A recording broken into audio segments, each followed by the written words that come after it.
amigos y amigas del Arriero. Estamos acá, como siempre, en La Mula y hoy día vamos a conversar sobre un libro que ya es un clásico del periodismo nacional, que se llama Muerte en el Pentagonito.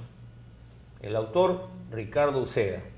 La trama, una historia de muertes, torturas y de política, que fue lo que vimos en el Perú en los años 80 y 90.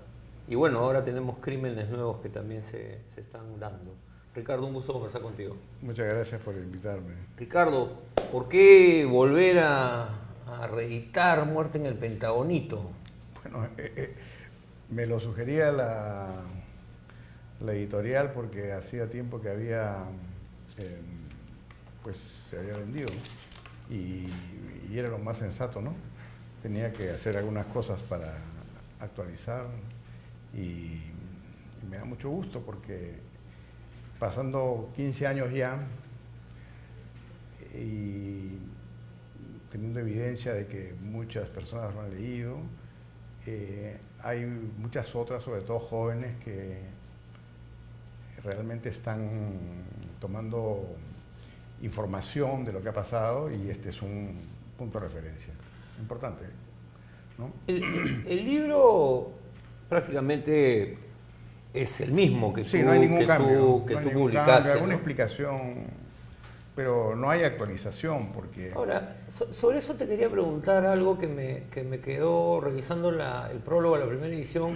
Tú decías ahí, hay algunos temas que no pude terminar de investigar. Tú dices incluso hay algunos capítulos, Sí, el sí. tema de Leonora Rosa, el Sí. tema incluso de estas células armadas de algunos grupos de izquierda, ¿no? El tema también... perdón, Hay un tema de personas perturbadas o traumatizadas. Claro, por el la capítulo guerra. sobre el hospital militar. Sobre el sótano, ¿no? El sótano del hospital militar. ¿Por qué no pudiste terminar o retomarlo ahora que venía la Porque segunda edición? ya es un libro muy grande. Cuando llegó a un acuerdo con Planeta Colombia, tenía 150, 200 páginas más, o sea, era muy largo. Entonces hubo que reducirlo, ¿no? Y reducirlo es prácticamente reescribirlo, porque no puedes adelgazar un libro al tuntún o al tanté. Realmente tienes que empezar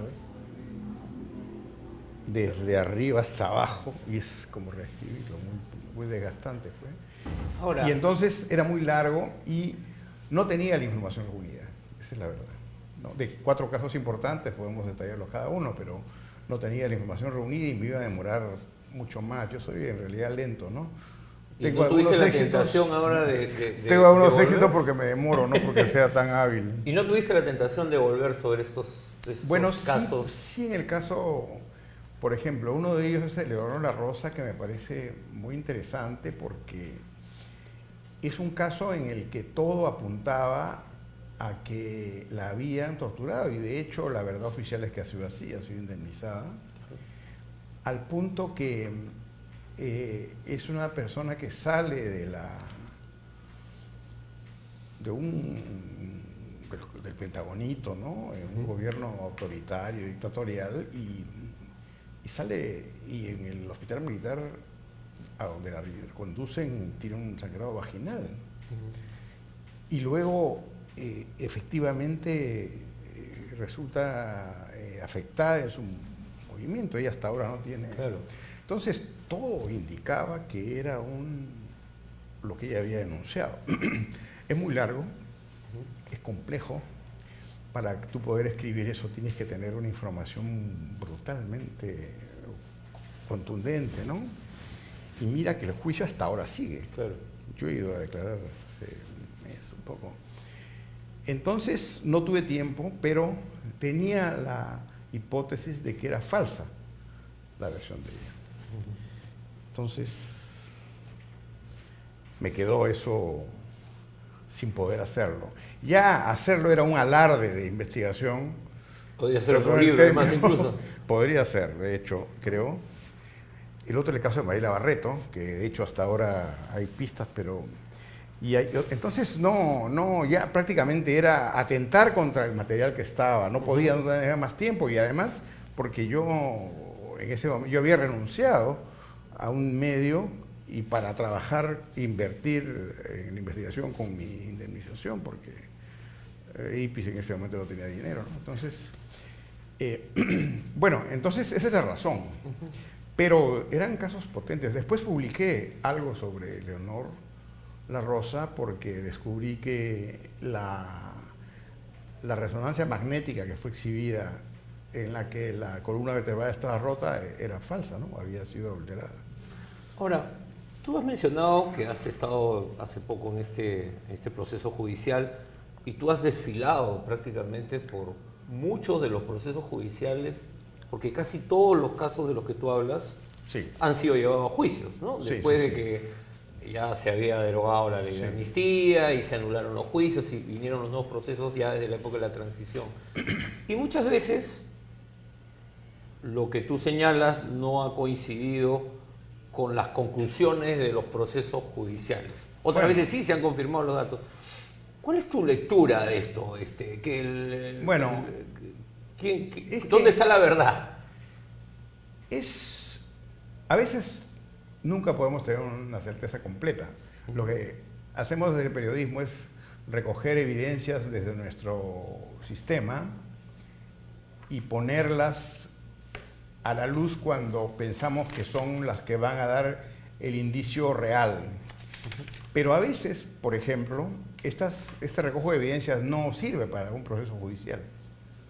No sirve. De hecho, el caso más rotundo cuando yo he ido a declarar, te toman como una referencia, ¿no? Y así debe ser. Claro, porque, claro, eso debe tener un proceso, un protocolo distinto. Entonces, lo que yo tengo, asumo, claro, y creo que lo asumen los periodistas que tienen experiencia en esto, es que nosotros no podemos trabajar pensando en judicializar un proceso, porque son protocolos distintos, ¿no? Sí, pero claro. No es la tarea del periodista incluso yo mismo me he negado a revelar fuentes y a ayudar a la justicia por un problema. Pero entonces, y así efectivamente hay casos en que, por ejemplo, yo digo que en el caso de la Cantuta no mataron, Santiago Martín no tenía orden de asesinarlos. Lo que tú lo decidió él. Él lo decidió, esa es la versión. Y la versión judicial es otra. Digo que a Wilca lo mató Sendero y la versión judicial desde me parece la Comisión Interamericana es otra. Y otros más, ¿no? Bueno, yo lo acepto porque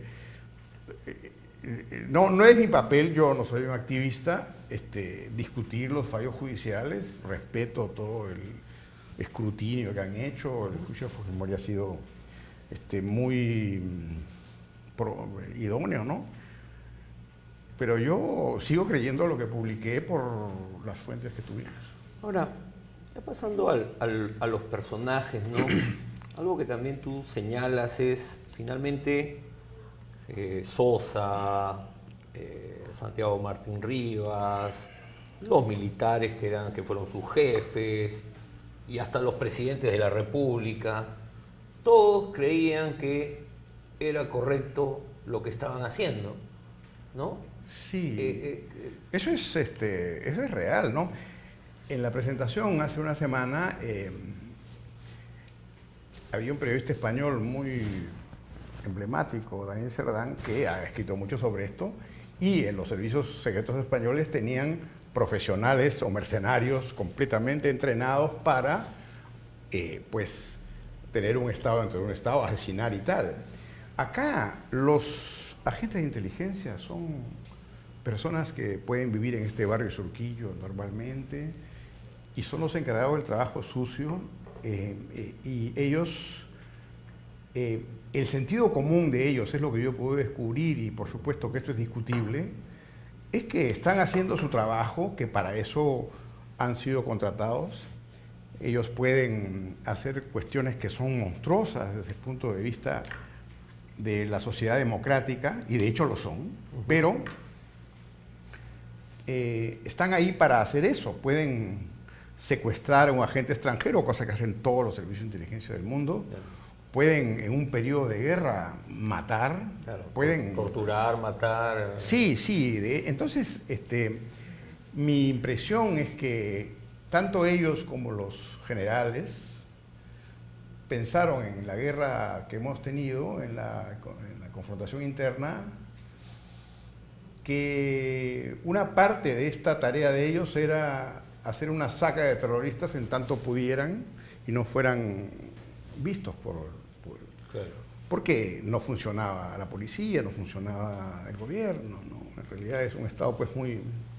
No lo justifico, pero es la conclusión que yo saqué. Ahora, a la vez, siguiendo al personaje que enhebra el relato, que es Jesús Sosa, ¿no? El famoso querosene, que era una de las chapas que él tuvo, ¿no? Sí, en realidad nunca tuve esa chapa, pero bueno, claro, que se le quedó. Se le dio, digamos, que le quedó, sí. ¿no? Lo que muestras también es tú cómo se va construyendo el torturador, el asesino, o sea... No era mi intención porque, digamos, yo, a decir verdad, me pareció una persona, yo entendí bien, lo llegué a conocer bien, pienso, y yo creo que él era una persona regular dentro de su ejercicio, lo que hacía, ¿no? Ha estado pues en Ayacucho 83, 84, 85, ¿no? 86, sí, claro. Se ha vuelto, o sea, quiere decir que funcionaba, ¿no? Para los patrones militares. Claro, era una ¿cierto? Pieza que... Claro, porque era responsable, ¿no? No pienso que tiene una patología especial, ¿no? Como si fuera una máquina de matar, como se dice. Incluso lo dije en la presentación a raíz de preguntas que hice al público. Dos amigos míos que son especialistas reputados, pues conversaron con él, les pedí, ¿no? Y me encontraron una patología más grave que la tuya, o que no sé si yo la mía, pues realmente no, la de Toledo, que no está por acá, sin duda, ¿no? Pero la verdad es que la guerra hace a las personas actuar, portarse de una manera distinta, ¿no? De alguna manera... Claro, lo que pasa es que estaba pensando, relacionándolo con libros más recientes como Los rendidos de José Carlos Agüero, claro. Las memorias de un soldado desconocido de Lurgio Gavilán, y que claro, se señala que esto marca una nueva etapa porque son voces que hablan desde una posición dentro del conflicto, o sea, ajá, como soldado, exsenderista o hijo de senderista, ¿no? Pero sin embargo, en tu libro también se parte, a diferencia de la mayoría de libros, textos sobre esto, que se parte de la víctima, acá se parte desde los ejecutores, sí, digamos, y algunos podrían decir, bueno, sí, usted sí, ese es mi sesgo. Usted estaba queriendo reivindicarlo. Sí, no, yo acepto eso, y lo he dicho desde el comienzo, porque es... Para hablar en términos cinematográficos, la cámara está puesta desde ellos. Entonces, claro, tú ves las cosas desde ese ángulo. Y lo digo desde el comienzo. Claro, y por más criminales que sean, son seres humanos que están actuando en una guerra. O sea, no, pero por supuesto. No son animales, digamos. Pero es, sin duda, ¿no? La cámara está puesta ahí. Entonces, yo en esas paginitas que pongo al comienzo digo, ojo, sí, claro, eso está así, ¿no? Entonces, no está, ¿no? Yo no puedo, la cámara no está desde, digo la cámara porque me parece muy gráfico, ¿no? Es decir, que el ángulo no está desde el campesino que ve llegar un militar y que resulta su entorno, pues, violentado, ¿no? Que probablemente ese campesino ha sido antes sometido, presionado por Sendero Luminoso. Ese es un ángulo completamente válido, ¿no? Completamente válido, y él puede exigir, y lo entiendo, y debiera ser así, rescatar y hacer que los acusen, ¿no? Pero este lado no había sido visto, y sobre todo lo que a mí me interesaba más no era tanto el de los ejecutores, sino el que estos ejecutores son los que están en el rango más inferior, ¿no?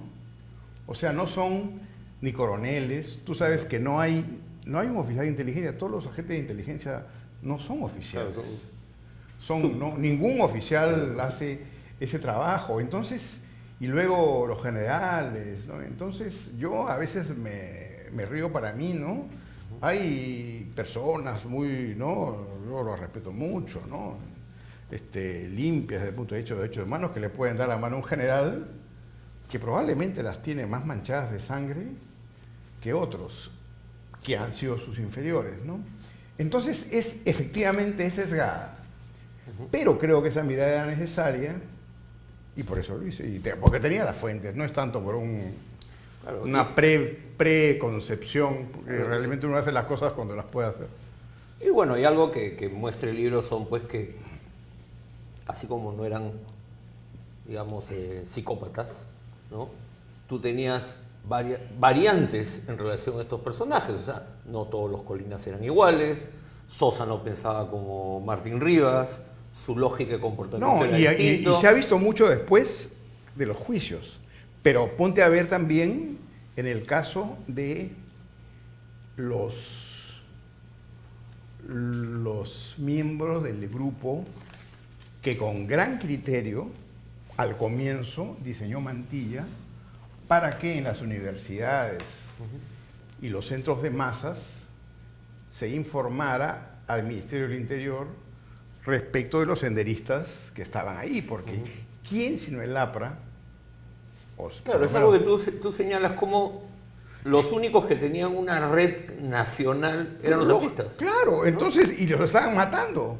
Entonces, lo que hace este hombre es decir, bueno, nuestros universitarios que no digan quiénes son el sendero y que le digan a la policía.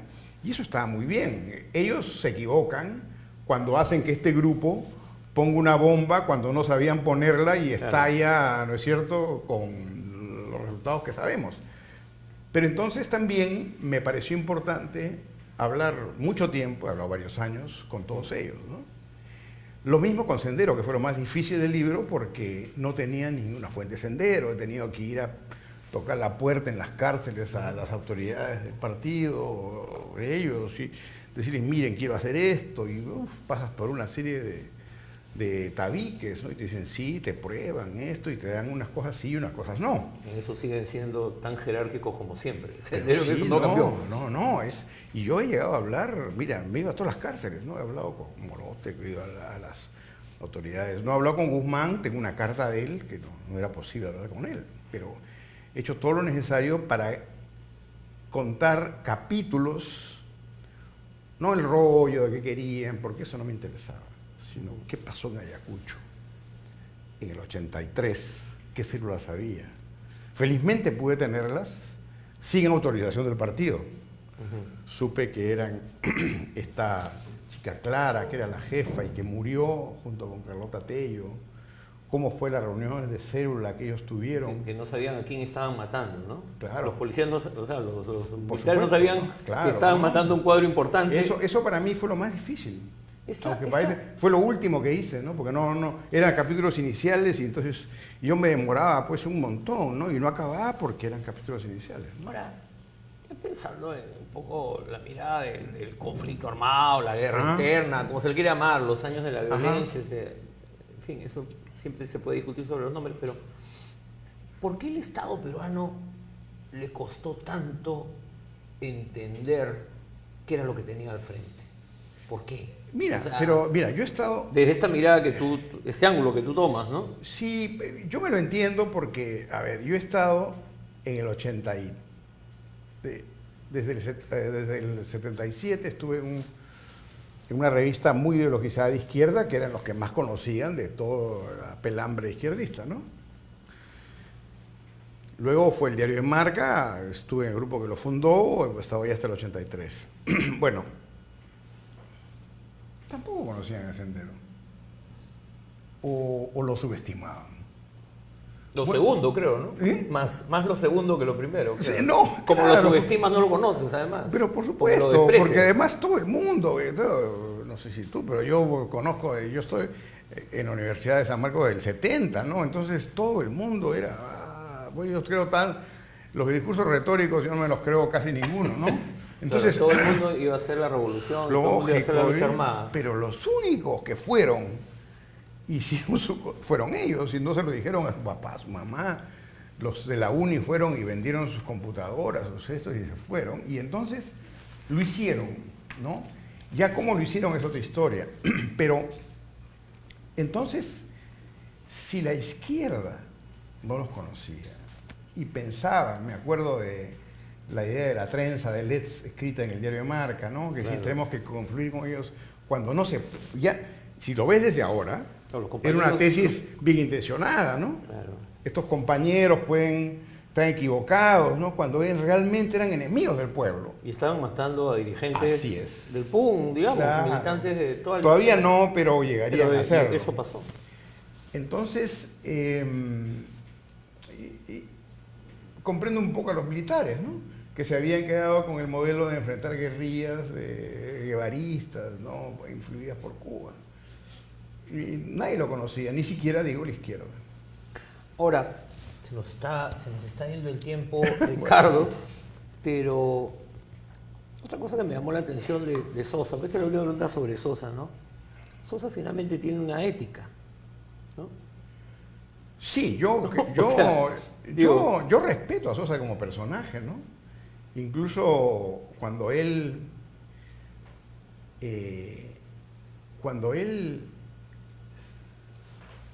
digamos, me acusa, no he hablado con él después de esto, pero digo, tal vez he hecho un pacto con el CIE, ¿no?